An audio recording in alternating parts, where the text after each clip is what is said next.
وَلَا تَتَمَنَّوْا مَا فَضَّلَ اللَّهُ بِهِ بَعْضَكُمْ عَلَىٰ بَعْضٍ، اور جو کچھ اللہ نے تم میں سے کسی کو دوسرے کے مقابلے میں فضیلت دے کے زیادہ دے دیا تو اس کی تمنا نہ کیا کرو۔ یہ اللہ کا نظام تھا، اس نے تمہیں اسی جگہ رکھ کے آزمانا تھا جہاں اس نے تمہیں رکھا ہے، اور اس شخص کو اسی جگہ رکھ کے آزمانا تھا جہاں اس کو رکھا ہے۔ ایک شخص ایک جاگیردار کے گھر پیدا ہوتا ہے، یہی رکھ کے اس کو آزمانا ہے۔ ایک شخص ایک ڈاکو کے گھر میں پیدا ہوتا ہے، یہی رکھ کے آزمانا ہے کہ اس گٹر سے نکل کے دکھا۔ ایک شخص کو ایک ولی اللہ کے گھر، ایک عالم کے گھر پیدا کیا ہے، اس کو وہیں سے آزمانا ہے جس کو اور بڑھا کے دکھا اس مقام کو۔ یہ ایک ذہن ہے جو قرآن مجید پیدا کرتا ہے، اور وہ یہ ہے کہ عمل کے معاملے میں تو اپنے سے بہتر آدمی کی طرف دیکھو کہ فلاں کو دیکھو کیسا عمل کر رہا ہے، فلاں نے کتنا وقت تبلیغ پہ جہاد پہ لگا رکھا ہے، فلاں نے کیا کیا قربانیاں کر دی۔ اس میں تو اب سے بہتر آدمی، بڑے آدمی، بلند آدمی کو دیکھو، اور جب دنیا داری کا معاملہ ہو تو اپنے سے کمتر آدمی کو دیکھو کہ وہ بھی تو وقت گزار رہا ہے۔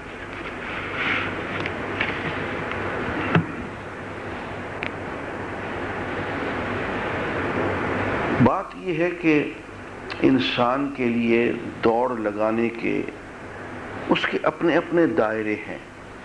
ہر شخص کو کوشش کرنے کے لیے اس کا ایک مخصوص دائرہ کار دیا گیا ہے کہ اس میں رہ کے تم پوری دوڑ لگاؤ۔ اس کو ہم کہتے ہیں کہ یہ اکتسابی صفات ہے، کہ تم ایک ڈاکٹر ہو، تم کیسے ڈاکٹر بن سکتے ہو، کتنے اچھے ڈاکٹر بن سکتے ہو، اور بحیثیت ڈاکٹر کے تم انسانیت کی، لوگوں کی خدمت کرتے ہوئے کس طرح اللہ کو راضی کر سکتے ہو۔ یہ تمہارا ایک میدان ہے۔ اب اس میدان میں تم خوب آگے بڑھو، زور لگاؤ۔ میں انجینئر ہوں اور میں کہوں یار ڈاکٹر ہونا چاہیے تھا، اب یار اب تو وقت گزر گیا۔ اب جو تمہیں اللہ نے میدان دیا ہوا ہے تم اسی میں زور لگاؤ۔ ایک شخص کو اللہ تعالیٰ نے مرد پیدا کیا ہے، ایک کو عورت پیدا کیا ہے، اور عورت یہی غم مناتی رہے کہ میں عورت کی ہوں، مرد کی صفات ہونی چاہیے تھی۔ اب یہ غلط سوچ ہوگی، یہ اس کی اکتسابی خلقی صفات میں کوئی مقابلہ نہیں ہے۔ اکتسابی صفات میں جو آپ کسب کر سکتے ہیں، جن میں بھاگ دوڑ کر سکتے ہیں۔ اسی لیے عورت کو مرد بننے کی، شکل بنانے کی، مشابہت کرنے کی اجازت نہیں ہے۔ مرد کے لیے جائز نہیں ہے کہ وہ عورت کی شکل بنائے۔ اللہ تعالیٰ نے بہت سارے فرق رکھے ہیں انسانوں میں، کسی کو غریب گھرانے میں پیدا کیا، کسی کو امیر گھرانے میں پیدا کیا۔ اب یہ ذہنیت کے اوپر والے کو دیکھ کے آدمی بے چین ہو جائے اور رشک، حسد، رقابت، عداوت، پھر مزاحمت، کشمکش، ہنگامہ، بدامنی، ناجائز تدبیریں، سٹرائکس، یہ ذہنیت درست نہیں ہے۔ آپس میں جڑنے کی کوشش کرو ہر اعتبار سے، اور اللہ نے جو دیا ہے اسی کو زیادہ سے زیادہ اس انداز میں سنوارو کہ اللہ راضی ہو جائے۔ یہ تمہارا امتحان ہے۔ اس طرح سے نہیں کہ تم ان چیزوں میں ایک دوسرے پہ حسد و رشک کرو اور ایک بدامنی کی فضا پیدا کرو۔ للرجال نصیب مما اکتسبوا وللنساء نصیب مما اکتسبنا، جو کچھ مردوں نے کمایا ہے اس کے مطابق ان کا حصہ ہے، جو کچھ عورتوں نے کمایا ہے اس کے مطابق ان کا حصہ ہے۔ یہاں سے معلوم ہوا کہ عورتوں کا کمانا جو ہے اس شریعت میں قرآن کی روح سے جائز ہے۔ اور پہلی بات یہ بھی ہے کہ اسلام سے پہلے ایک عورت جو تھی اس کو کمانے کا حق نہیں تھا، بلکہ وہ خود کمائی تھی، اس کو ورثے میں تقسیم کر دیا جاتا تھا. نہیں، وہ ورثے کی چیز نہیں ہے، وہ وارث ہے، ورثہ لینے والی ہے، وہ کوئی کمائی نہیں ہے. جو تم نے ایک گھر کمایا، ایک زمین کا ٹکڑا تم نے کما لیا، ایک دکان کما لی، ایک مکان کما لیا، زمین کا مربع کما لیا، جو چند عورتیں کما لی تم نے، تو یہ کوئی بکری کا مال نہیں ہے. اس کو کمانے کا، وارث بننے کا حق پہنچتا ہے، حق کی ملکیت اس کو حاصل ہے، وہ ایک شخصیت ہے، اس کو پورا پورا حق ملنا چاہیے. وَاسْأَلُوا اللَّهَ مِنْ فَضْلِهِ، اور سب لوگ، مرد ہوں عورت ہوں کوئی ہوں، اللہ کا فضل مانگتے رہو. ان اللہ بکل شیء علیم، اللہ تعالی ہر چیز کا علم رکھنے والا ہے. وَلِكُلٍّ جَعَلْنَا مَوَالِيَ مِمَّا تَرَكَ الْوَالِدَانِ وَالْأَقْرَبُونَ، اور ہم نے ہر اس ترکے کے حقدار مقرر کر دیے ہیں جو والدین اور رشتہ دار چھوڑیں. وَالَّذِينَ عَقَدَتْ أَيْمَانُكُمْ فَآتُوهُمْ نَصِيبَهُمْ، اور وہ لوگ جن سے تمہاری قول و قرار ہے، عہد و پیمان ہے، ان کو ان کا حق دے دیا کرو. دو چیزوں کا ذکر ہوا، ایک تو وہ جو تمہارے خونی رشتے کے اعتبار سے وارث ہیں، ان کو تو وراثت کے حساب سے پورا پورا ملے گا، اور ایک وہ ہے جنہیں تم نے منہ بولا بیٹا کہہ رکھا ہے، منہ بولا بھائی کہہ رکھا ہے، ان کو بھی وراثت تقسیم ہونے سے پہلے کچھ نہ کچھ دے دیا کرو.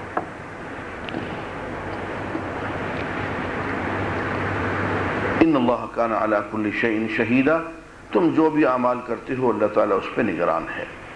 الرجال قوامون علی النساء، مرد جو ہیں وہ عورتوں پہ نگہبان ہیں، گارڈین ہیں، قوام ہیں. قوام یہ یا قیم، اس کے معنی وہ ہوتے ہیں جو گارڈین شپ کرے، حفاظت کرے، نگہبانی کرے، نان نفقہ پورا کرے، تمام ضروریات فراہم کرے، اس کو گارڈین کہتے ہیں. فیملی سیٹ اپ میں گھر چونکہ معاشرے کی اہم ترین اور بنیادی ترین اکائی ہوتی ہے، اس اکائی کو، اس یونٹ کو اسلام بہت مضبوط بناتا ہے. اور یونٹ، یہ اکائی اس وقت مضبوط ہوتی ہے جبکہ معلوم ہو کہ نگران کون ہے، نگہبان کون ہے، گارڈین کون ہے، کس کی اطاعت ہوگی، کون اطاعت کرے گا. بتا دیا کہ مرد غریب ہو، بیوی اس کی بے شک کروڑ پتی ہو، لیکن گارڈین تو مرد ہی ہوگا. اور فرمایا اس کی دو وجوہات ہیں کہ اللہ تعالیٰ نے کچھ چیزوں میں مردوں کو فضیلت دی ہے، کچھ چیزوں میں عورتوں کو فضیلت دی ہے، لیکن مردوں کو ایسی باتوں میں فضیلت دی ہے کہ وہ گارڈین بن سکتے ہیں. وَبِمَا أَنفَقُوا مِنْ أَمْوَالِهِمْ، مردوں کو اللہ تعالیٰ نے جسمانی قوت، ذہنی صلاحیت اس حد تک دی ہے، اس میں ایک غیرت کہ وہ پورے گھر کی حفاظت کر سکتے ہیں. اور پھر وَبِمَا أَنفَقُوا مِنْ أَمْوَالِهِمْ، اور یہ مردوں پہ فرض ہے کہ وہ کمائیں اور پورے گھر پہ خرچ کریں، عورتوں پہ یہ فرض نہیں ہے. ہاں، عورتوں کو کیسے ہونا چاہیے؟ فَالصَّالِحَاتُ قَانِتَاتٌ حَافِظَاتٌ لِلْغَيْبِ بِمَا حَفِظَ اللَّهُ، جو صالح نیک شعار عورتیں ہوتی ہیں وہ کیسی ہوتی ہیں؟ وہ اطاعت شعار ہوتی ہیں، اطاعت کرنے والی ہوتی ہیں. اور کیسی ہوتی ہیں؟ حافظات للغیب، اللہ جس چیز کی حفاظت کا حکم دے رہا ہے اس کی حفاظت کرنے والی ہوتی ہے، اپنی عزت کی، جان کی، اپنے گھر کے حرم کی حفاظت کرنے والی ہوتی ہے.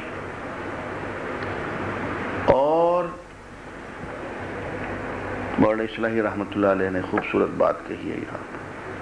وہ کہتے ہیں حافظات للغیب سے مراد یہ ہے کہ اپنے خاوند کے رازوں کی حفاظت کرنے والی ہوتی ہے. کہتے ہیں گھر اس وقت تک گھر نہیں رہتا جب مرد عورت کو اس کے عیب پہ طعنہ دے رہا ہو، بیوی مرد کو اس کے عیبوں پہ طعنے دے رہی ہو، ادھر منہ کھول رہی ہو، ادھر بات کہہ رہی ہو میرا خاوند ایسا ہے. کہتے ہیں گھر برباد ہو جاتا ہے. حافظات للغیب، وہ باتیں جنہیں اللہ نے چھپا رکھا ہے ان کو وہ چھپائے رکھتی ہیں. ایک جگہ تو جیسے لباس کی ترکیب بتائی گئی ہے کہ مرد عورتوں کا لباس ہے، عورتیں مردوں کا لباس ہے. تو لباس کے معنی میں بھی یہی ہے کہ ایک دوسرے کی ستر پوشی اور حفاظت کرنے والی. واللاتی تخافون نشوزہن.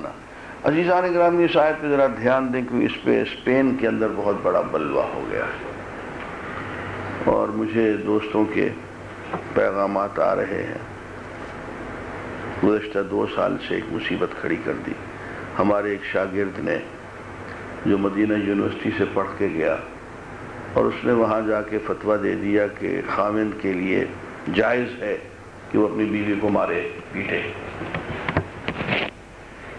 اب وہ ہمارے مولوی صاحبان نے ایک لفظ پڑھ تو لیا کہ وَاضْرِبُوهُنَّ، کہ ان کو مارو. اب یہ نہیں پڑھا کہ یار اس کے آگے اور پیچھے بھی کچھ قرآن میں لکھا ہوا ہے اور حضور اکرم صلی اللہ علیہ وآلہ وسلم نے بھی اس کی کوئی تشریح فرمائی ہے. فرمایا وَاللَّاتِي تَخَافُونَ نُشُوزَهُنَّ، وہ عورتیں جن سے تمہیں سرکشی، بغاوت اور بے حیائی کا ڈر ہو. فَعِذُوهُنَّ، انہیں پیار سے سمجھاؤ. وَاهْجُرُوهُنَّ فِي الْمَضَاجِعِ،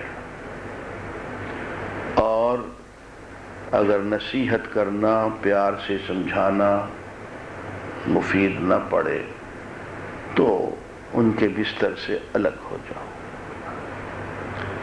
ان سے بستر میں علیحدگی اختیار کرو. ان سے جو میاں بیوی کا رشتہ ہے وہ کچھ عرصے کے لیے منقطع کر دو. وَاضْرِبُوهُنَّ، یہ تیسرا اور آخری درجہ ہے.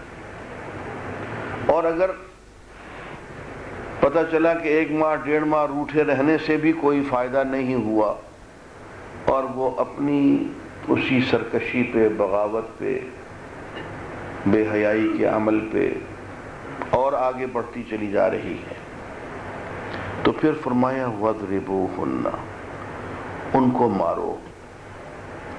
عزیزان گرامی احادیث میں اس کی شرح بیان کی گئی ہے کہ یہاں نشوز سے کیا مراد ہے. نشوز سے یہ مراد ہے کہ وہ کھلی کھلی بے حیائی پہ اتر آئی. حدیث کے الفاظ ہیں فاحشۃ مبینہ، کھلی کھلی بے حیائی کا جب وہ شکار ہو رہی ہو تو بجائے اس کے کہ تم ادھر جا کے کہو، ادھر جا کے کہو، اس کی ماں سے، اس کے باپ سے، اس کے بھائیوں سے کہ دیکھو تمہاری بہن کا، تمہاری بیٹی کا یہ حال ہے، نہیں، بات ادھر ادھر نہیں کرنی ہے. اس معاملے کو گھر ہی گھر میں سلجھانا ہے، پہلے نصیحت کر کے، پھر روٹھ کے، اور پھر ہلکی مار مار کے.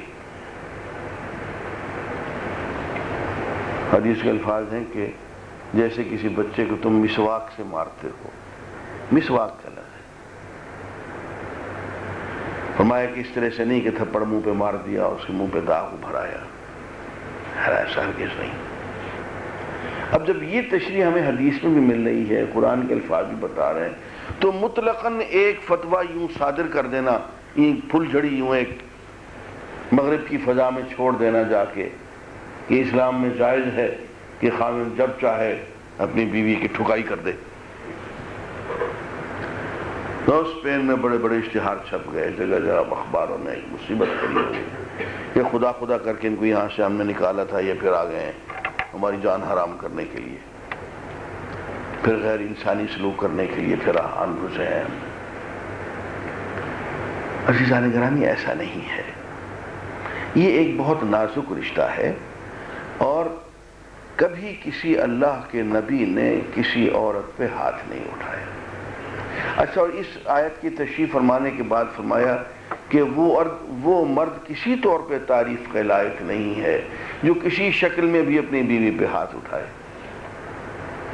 یہ سب باتیں ہونے کے بعد آخر کیا حق پہنچ رہا ہے ہمیں کہ ہم مطلقاً اتنی سی بات کہہ دیں کہ خاوند کے لیے جائز ہے کہ وہ بیوی پہ ہاتھ اٹھائے؟ یہ غلط بات ہے۔ ہاں، فَإِنْ أَطَعْنَكُمْ، اور اگر وہ برائی کا رستہ چھوڑ کے بھلائی کی طرف آ جائیں، تمہاری اطاعت میں لگ جائیں، فَلَا تَبْغُوا عَلَيْهِنَّ سَبِيلًا، پھر خواہ مخواہ ان کو تنگ کرنے کے ہیلے بہانے تلاش نہ کرو۔ جاتے جاتے کوئی تانا کر دے، تم وہی تو ہو، تم نے فلاں دن یوں کیا تھا۔ عزیزان گرامی، ایک عمل جس سے کہ بیوی نے توبہ کر لی، اب اس کا تانا دینا جو ہے یہ مطلقاً حرام ہے۔ وہ بات وہی ختم ہو گئی، دفن ہو گئی۔ ایک برائی تھی، ایک زیادتی تھی، سرکشی تھی، جو بھی تھا، تمہارے کہنے پہ، تمہارے سمجھانے پہ، تمہارے روٹھ جانے پہ، تمہارے مارنے پہ وہ اس نے چھوڑ دیا۔ اس نے چھوڑ دیا تو تم بھی چھوڑ دو۔ اب اس کا ذکر کرنا، اس کو زبان پہ لانا، اس کا تانا دینا، اس کو موضوع بحث بنانا، اس کی بنیاد پہ کبھی اس کو شرمندہ کرنا، اس کو دبانے کی کوشش کرنا، یہ بے حیائی کی بات ہے، بے شرمی کی بات ہے۔ لا تبغوا علیہن سبیلا، اب ان پہ کسی قسم کی زیادتی کرنے کی کوئی سبیل، کوئی ہیلا بہانہ تلاش نہ کرو۔ ان اللہ کان علیا کبیرا، یاد رکھو کہ اگر اللہ نے تمہیں ان پہ کچھ اختیار دیا ہے تو اللہ کو اس سے زیادہ اختیار تم پہ ہے۔ علیا کبیرا، اللہ بہت بڑا ہے، بہت کبریائی والا ہے۔ اگر ایک وقتی اختیارات اس نے خاوند کو اپنی بیوی پہ دیا ہے تو یہ وقتی اور عارضی اختیار ہے، اس سے بڑا، کہیں بڑا اختیار جو ہے اللہ کو خود تم پہ حاصل ہے۔ وَإِنْ خِفْتُمْ شِقَاقَ بَيْنِهِمَا، اور اگر تم یہ سمجھتے ہو کہ میاں بیوی کے درمیان اب معاملہ بگڑ جانے کا اندیشہ ہے، بات بن نہیں رہی بلکہ اور بگڑتی چلی جا رہی ہے، فَابْعَثُوا حَكَمًا مِّنْ أَهْلِهِ وَحَكَمًا مِّنْ أَهْلِهَا، تو پھر ایسا کرو، مردوں کی طرف سے کوئی بزرگ آدمی حکم بنا کے، ثالث بنا کے خاوند کی طرف سے، اور ایک بیوی کے خاندان کی طرف سے کوئی بزرگ آدمی حکم اور ثالث بنا کے ان دونوں کو آپس میں اکٹھا بٹھا دو، اور وہ ذرا سوچیں کہ اس مسئلے کا حل کیا ہو۔ ان یریدا اصلاحا یوفق اللہ بینہما، اگر یہ دونوں اصلاح کرنا چاہیں گے، یہ دونوں حکم بھی اور یہ دونوں میاں بیوی بھی، تو اللہ تعالیٰ انہیں اصلاح کی توفیق عطا فرمائے گا۔ ان اللہ کان علیما خبیرا، اللہ تعالیٰ ہر چیز کو جاننے والا ہے، اس کا علم رکھنے والا ہے، ہر چیز سے باخبر ہے۔ وَعْبُدُ اللَّهَ، ہاں یہاں عزیزان گرامی ایک اہم بات دیکھیے، قرآن مجید نے کتنی خوبصورت ترتیب بیان کی ہے کہ اگر معاملات بگڑ رہے ہیں، فرض کیجئے،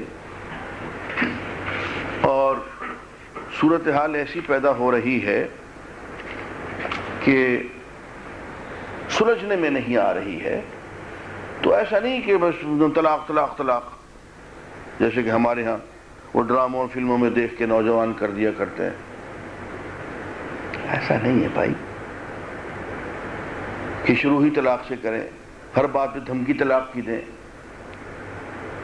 میاں تم طلاق دو گے تو اللہ تعالیٰ اس کو تم سے بہتر خاوند عطا کرے، اس میں دھمکی کی کون سی بات ہے؟ ترتیب بتا دی، فَعِذُوهُنَّ وَاهْجُرُوهُنَّ فِي الْمَضَاجِعِ وَاضْرِبُوهُنَّ، 3 درجے تو یہ ہو گئے۔ اس وقت میں کبھی کوئی فائدہ نہیں ہوا ہے اور بات بڑھ گئی ہے بہت آگے تک، تو ایک حکم اس کے گھر سے، ایک حکم اس کے گھر سے، ہر مصالحتی کوشش کر لیں، اور اگر یہ بھی ناکام ہو جائے اللہ کی توفیق کی دعا کریں، صبر کریں، انتظار کریں، کچھ نہیں ہوتا پھر ایک طلاق دے لیں۔ 3 طلاقوں کی تو کوئی گنجائش ہی نہیں ہے، کوئی وجہ ہی نہیں ہے، ایک طلاق دے دیں، عدت گزرنے دیں۔ عدت کے دوران اگر تمہیں ہوش آ جائے، عقل آ جائے، بیوی کو آ جائے، محسوس ہو کہ ہاں یار زیادتی ہو گئی ہے، رجوع کر لیں۔ یہ ہے سارا، یہ نہیں کہ ذرا سی رنجش ہوئی تو تینوں طلاقیں دے گئے اور پھر رات کے 1 بجے ڈاکٹر مرتضیٰ کو فون آ رہا ہے کہ جی ہم تو پریشان ہیں۔ یار تم پریشان ہو تو ہمیں کیوں پریشان کر رہے ہو؟ رات کے 2 بجے فون آ رہا ہے کہ جی ابھی ہمارے نے مار پٹائی کی ہے، یہ کیا ہے، وہ کیا، اب 3 طلاقیں دے دیے۔ جہنم میں جاؤ، اب ہمیں کیوں تنگ کرتے ہو بھائی؟ ذرا سی بات پہ آپس میں جھگڑا بھی ہو جائے گا، ہاتھ بھی اٹھا لیں گے، مار پٹائی بھی کر لیں گے، اور 3 طلاقیں بھی ہو جائیں گی۔ یہ بچوں والی حرکتیں ہیں۔ اسلام نے ایک راستہ بتایا ہے، اس راستے کے مطابق چلیں۔ اچھا، پھر یہ کہ حکم من اہلہ و حکم من اہلہا میں اگر تو یہ کوئی تجویز دیں تو دونوں کو ماننی چاہیے۔ اگر دونوں نے ثالثی قبول کی ہوئی ہے تو ان دونوں کے متفقہ فیصلے کو ماننا دونوں پہ ضروری ہے، ورنہ دونوں گناہگار ہوں گے۔ اور اگر فرض کیجئے کوئی حکم یا ثالثی ایسی ہے جسے حکومت کی طرف سے تجویز کیا گیا ہے یا کسی عدالت کی طرف سے تجویز کیا گیا ہے، تو اس کا فیصلہ عدالت کا فیصلہ ہوگا، اور اس کو ایسے ہی ایگزیکیوٹ کیا جائے گا جیسے کہ قاضی کا یا عدالت کا فیصلہ ایگزیکیوٹ کیا جاتا ہے۔